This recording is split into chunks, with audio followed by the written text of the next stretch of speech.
Dünən Yeni Gəncə qəsəbəsindəki 13A binasının 2 saylı mənzilinin sakini 2-ci qrup əlil Mahizər Hacıyevanın mənzilinin qarşısında çəpərə aldığı kiçik bağ sahəsinin çəpəri sökülüb. Eyni zamanda binanın 15-ci mənzilin sakini Sudaba Rəhimovanın yaşadığı evin eyvanına əlavə etdiyi çardaq dağıdılıb. Gəldilər İncra Hakimiyyətindən sökülə gərək.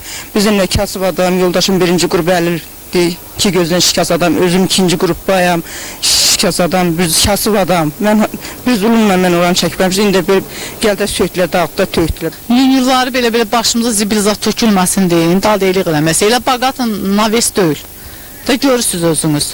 Prosta belə çürük dəmirləri birləşdirib, zibil su tökürlər yuxarıdan, ona görə zibilin qabağını almaq üçün. Daldeylik eləyirik, onu da icra hakimiyyətinə qoymurlar.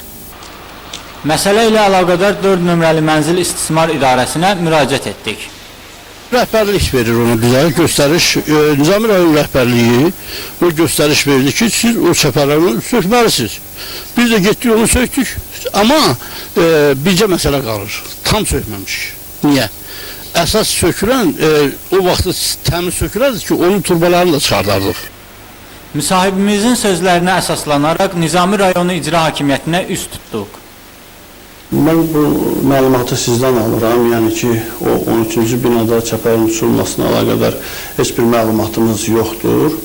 Ancaq rayon ərazisində qeyri-qanuni tikililərdir, qeyri-qanuni aparılan işlərə qarşı biz, yəni ki, yaradılan komissiya ilə əlaqədar biz mübarizə aparırıq.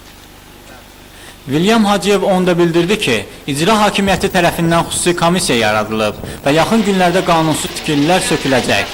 Yəqin ki, icra hakimiyyətinin verdiyi bu sərəncam hər artırması olan şəxsə aiddir.